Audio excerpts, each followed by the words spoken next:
ായിരുന്നു. ആ, ഇപ്പൊ എനിക്ക് നടന്മാരെ തമ്മിൽ ഇഷ്ടം മമ്മൂട്ടിയാണ്. മമ്മൂക്കനാണ് ഇഷ്ടം. മോഹൻലാലുമായിട്ട് അടുപ്പ് കൂടുതലുണ്ട്. ആ, പക്ഷേ മോഹൻലാലൊക്കെ അടുത്ത കാലത്ത് ഒരു സ്റ്റാൻഡേർഡ് ഇല്ലാത്ത പടങ്ങളായിരുന്നു. പക്ഷെ മമ്മൂട്ടിയുടെ എപ്പോഴും ഒരു നിലവാരത്തിൽ താഴുന്നില്ല. ഞാൻ ലാലേട്ട ഫാനാ.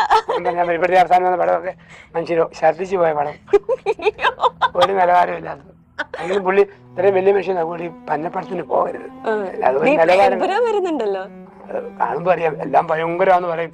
കാണുമ്പോഴത്തേക്ക് എല്ലാം പലതും വട്ടപൂജ്യമാണ്. ഇഷ്ടമാണ്, നടനെ ഇഷ്ടമാണ്, ഒത്തിരി ഇഷ്ടമാണ്. തിയേറ്ററിങ്ങിലൊക്കെ അദ്ദേഹത്തിന്റെ വില ഒരുപാട്. കുറച്ച് ദിവസം മുമ്പായിരുന്നു ജോസഫ് പുത്തൻപുരയ്ക്കൽ എന്ന് പറഞ്ഞ അദ്ദേഹത്തിൻ്റെ ഒരു ഇൻ്റർവ്യൂ ഒരു ചാനൽ എടുത്തിട്ടുണ്ടായിരുന്നു. അതിനകത്ത് ആങ്കർ ചോദിക്കുന്ന ഒരു ചോദ്യമായിരുന്നു, നിങ്ങൾക്ക് ഇഷ്ടപ്പെട്ട നടൻ ആരാന്നുള്ളൊരു കാര്യം. ആ സമയത്ത് പറയുന്ന ഒരു കാര്യമാണ്, എനിക്ക് ഏറ്റവും ഇഷ്ടപ്പെട്ട നടൻ ഇപ്പോഴെന്ന് പറഞ്ഞാൽ മമ്മൂട്ടിയാണ്. അദ്ദേഹത്തിൻ്റെ സിനിമകളെന്ന് പറഞ്ഞ ഒരു സ്റ്റാൻഡേർഡ് ഉണ്ട് എന്ന് പറഞ്ഞു. അപ്പോഴത്തന്നെ മോഹൻലാലിനെ കുറിച്ച് ചോദിച്ച സമയത്ത് പറഞ്ഞൊരു കാര്യം എന്ന് പറയുന്നത്, ഇല്ല മോഹൻലാൽ സിനിമകളൊന്നും ഇപ്പം അങ്ങനെ കാണാറ് വലുതായിട്ടില്ല. കാരണമായിട്ട് പറഞ്ഞതെന്ന് പറഞ്ഞാൽ അത് ഭയങ്കരമായിട്ട് മോഹൻലാലിൻ്റെ ഇപ്പോഴത്തെ പടങ്ങൾ മൊത്തം സ്റ്റാൻഡേർഡ് കുറഞ്ഞ പടങ്ങളാണ്. അതുപോലെ തന്നെ ഇപ്പോൾ ലേറ്റസ്റ്റ് ആയിട്ടൊക്കെ വന്ന പടങ്ങളൊക്കെ കണ്ട ഭയങ്കര ഛർദ്ദിയെ പോലത്തെ അങ്ങനത്തെ ഛർദ്ദിക്കാൻ തോന്നുന്നു അങ്ങനത്തെ പടങ്ങളൊക്കെയാണ്.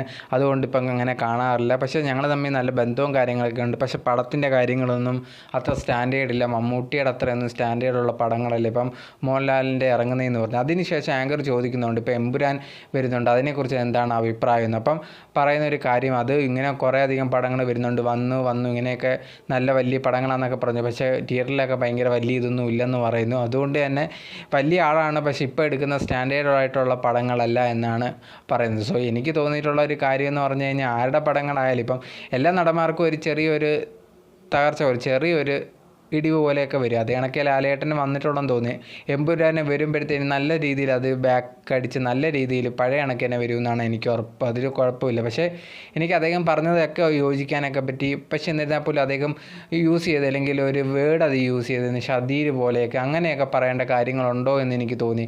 ഓക്കെ, പടങ്ങൾ എനിക്ക് ഇഷ്ടമല്ല, ഞാൻ അധികം കാണാറില്ല അദ്ദേഹത്തിൻ്റെ. കാരണം ഇപ്പം വരുന്നത് എനിക്ക് കുറച്ച് അദ്ദേഹത്തിൻ്റെ സാധാരണ പടങ്ങളേക്കാൾ കുറവാണ്, അല്ലെങ്കിൽ കുറച്ചും കൂടി നല്ല രീതിയിൽ വരാമെന്നൊക്കെ പറയുന്നതിന് ഓക്കെ, കുഴപ്പമില്ല. അത് ഓരോരുത്തരുടെ ഒപ്പീനിയനാണ്. പക്ഷേ ഭയങ്കര ഛർദ്ദിയിൽ പോലത്തെ ഉള്ള പടങ്ങൾ ഇങ്ങനെയൊക്കെ സംസാരിക്കുന്നത് വളരെ മോശമായിട്ടുള്ള ഒരു കാര്യമായിട്ട് എനിക്ക് പേഴ്സണലായിട്ട് തോന്നി.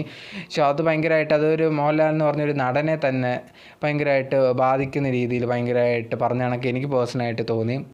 സോ അതൊരിക്കലും അങ്ങനെ പറയാൻ പാടില്ല. ഏതൊരു നടനായാലും ഒരു ചെറിയൊരു ഇടിവ് പോലത്തുള്ള ചില സമയങ്ങളൊക്കെ വരും. അതേ കണക്ക് ഒരു സ്റ്റേജിലാണ് ഇപ്പോൾ ലാലേട്ടൻ്റെ ഒരു ചെറുതായിട്ട്, എന്തായാലും ഉറപ്പായിട്ട് എമ്പുരാനൊക്കെ വരുമ്പോഴത്തേനും അദ്ദേഹം തിരിച്ച് പഴയ കണക്ക് തന്നെ വരുമെന്ന് ഉറപ്പിച്ച് പറയാൻ പറ്റുന്നതായിരിക്കും.